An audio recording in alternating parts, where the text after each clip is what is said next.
Hey everyone. All right, well, time for another episode of Driving with Ross. Taking a little cruise in the Range Rover.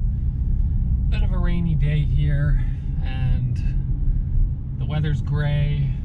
My spirits are gray. I've had a little bit of a rough week in the markets. I had my biggest loss this week that I've ever had on a single stock, and it's always a good time when you have a big loss to step back and reevaluate. Now, for me, what happened, kind of played over it several times and really looked at it. There's sort of a process of evaluating when you make a big mistake. For me, when I had a period, for instance, where I wasn't trading profitably, I wasn't trading consistently, what I did was I reviewed all my trades. I was like, let's just broad brush strokes, look at what's working and what's not working. So I looked at everything from biggest winner to biggest loser, analyzed the biggest losers, what they all had in common, analyzed the biggest winners, what they all had in common. And but then on the other hand, with this particular instance, I've got a long stretch of being consistently profitable. It's been more than a year since my last red month, which is, a fantastic hot streak. So, it's more like, okay, what happened on this specific trade that allowed it to get so out of hand, knowing that my strategy as a whole is sound. And so as I looked at this specific trade, my process of analyzing it is, how did I find the stock? And, number one, how did I find it? And number two, what was my process of due diligence before I pressed the buy button? And I found it on the scanners. It was on our scanners. However, it wasn't on my scanner that is my favorite. It was on my second favorite scanner. Actually, it was on my third, maybe fourth. It was on one of my scanners that's in the top 5, let's say. And I have probably about 20 that I run. So, it was on a pretty decent scanner. The price when I first saw it was about $3.50. And it was moving up quickly. It had just moved up from $2.50. It had moved up a full dollar in the last maybe 10-15 minutes. So when I looked at that, I immediately was like, wow, this stock is moving really quickly.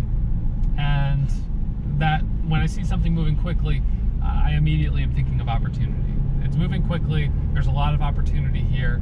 If I could jump on this and ride the momentum, this could be at $4.50, $5, $6 before you know it. And I've seen stocks do exactly that. So in my mind, I sort of went right into the potential of what this could be. And I'll say that some of my biggest winners have come off of the scanner, where I looked at it and the stock had already made a big move, and I jumped in, rode the momentum, and got an extra 75 cents, $1, or even $2 as it continued to move higher. However, those usually had a few things in common that this stock didn't have. The first is that typically those would be on my low float momentum scanner. Lower float means less supply, less shares available to trade, and massive volume indicating it's, people are jumping into it. The low float massive volume scanner is my favorite, and that's typically where I find home run trades. This wasn't on that scanner. Okay, well, sometimes, you'll get a home run stock that's not on that scanner. So I pull up the stock. Well, the float is 17 million shares. Not bad, a little on the higher side. Okay. I look at the daily chart. It's not a former runner. It's actually not a stock that I've ever traded before, I don't think.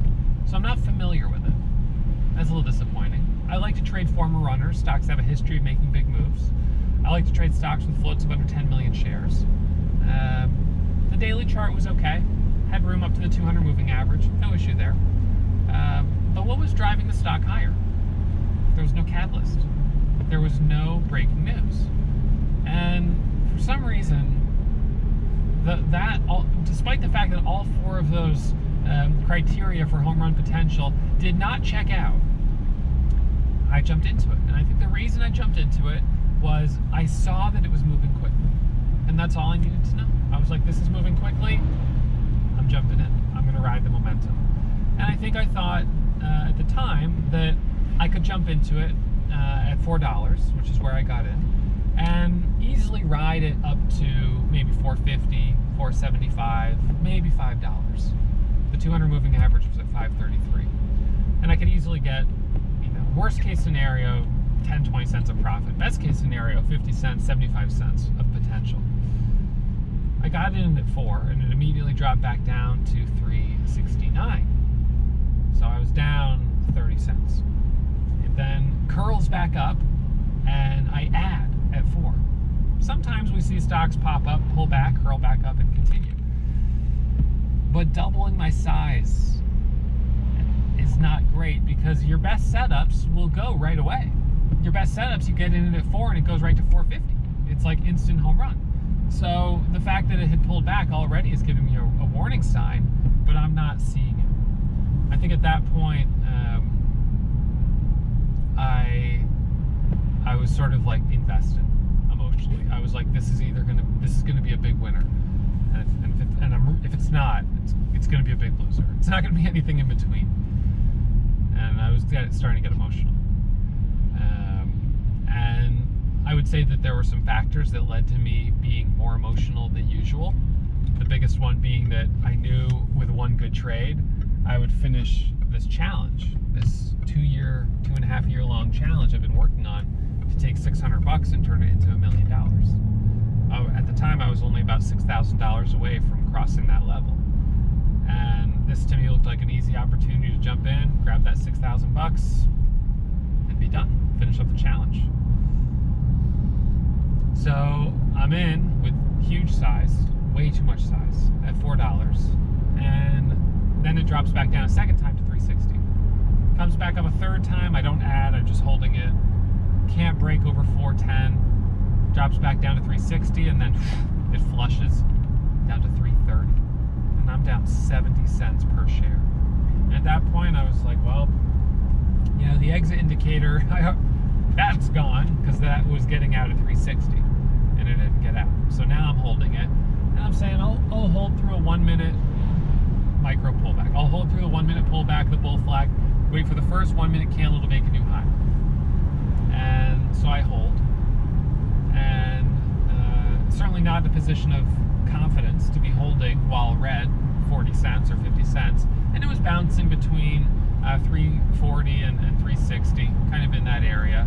So it was, it was looking potentially like it might go back up. Wasn't sure, but it might.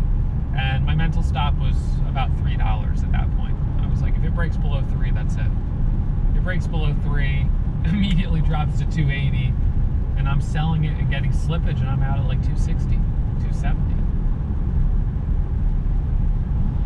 And looking back, the stock didn't have enough volume at the time of entry. It didn't have a strong it didn't have any catalyst. So no volume, no catalyst, the float was too high, it wasn't on my favorite scanner. These are all red flags, and I ignored them. I had such tunnel vision on this very short-term specific goal that I lost sight of what my strategy really is all about. And so the trade that I took that I lost so much money on, in fact, really was not within my strategy. And that's disappointing. If you're going to lose $31,000, which is how much I lost on that trade, you'd like to think it's because you have the potential to make $60,000, and I didn't on that trade. No way.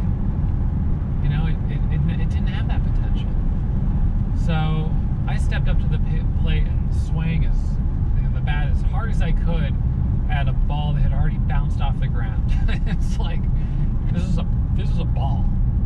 It was a definite ball, and I was going to be. Let's just picture for a second. This was a ball. The bases are loaded. It's the 9th inning, and this is going to be the 4th ball, and I'm going to walk. But I've already got 2 strikes. And instead of taking the ball, I swing the bat. Such a joke. So stupid. So stupid.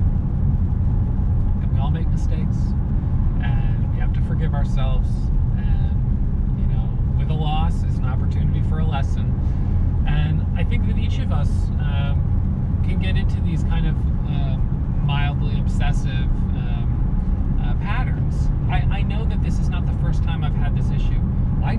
out had this issue when I was doing my 583 200K challenge. The first leg of the challenge was up to 100K. And I had it then. I was getting really, really aggressive trying to swing for the fences. I've had it on months where I said, I'm going to make 100K this month. I set these arbitrary lines and get so obsessed about it that I end up psyching myself out. It's a mind game. And I know a lot of students have gotten into that frame of mind as well, where they're like, well, I need to make $5,000 this month so I can pay rent. I'm only up $4,200. I need to get another $800, and then they do something stupid. And the reality with trading is sometimes you have amazing months, sometimes you have crappy months, and that's okay. It's all about averages. Last year, in February, I lost $10,000. Still finished the year up 500 grand. You know, if I lost 10,000 a month, yeah, I'd be down 120 grand over the course of the year, but I didn't. It was just one bad month. There's no reason to get bent out of shape. There's no reason to start swinging, you know, for clear balls, and it's just, you gotta stay focused. And so for me, it's hard to completely detach myself from this big challenge. You know, every time I put in my daily P&L, I'm seeing my progress on this challenge, but I really need to make an effort to not look at where I'm at on a daily basis for the next few weeks. Just to trade, just to focus on trading. Put the challenge out of my mind. It's psyching me out. So just put the challenge out of my mind, focus on doing my trading, doing my thing, and I will cross that $1 million mark. And wouldn't it be cool if I look and I'm like, whoa, I crossed that mark yesterday, because I wasn't obsessed about it anymore. So, you know, we all put these pressures on ourselves, and sometimes they are totally unnecessary. So give yourself a break. If you're going through something similar, give yourself a break, let yourself off the hook. That's my 2 cents. All right, so I'll see you guys in the chat room. First thing, well, I don't know when we'll upload this video, but I'll be back in the chat room. I'll see you guys there. All right, later, everyone.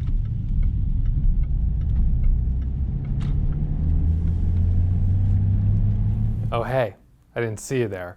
Well, I was just working on the dream board for my next home run trade. Hopefully it comes soon. Until then, make sure you subscribe to get email alerts anytime I go live or upload new videos. Until then, happy surfing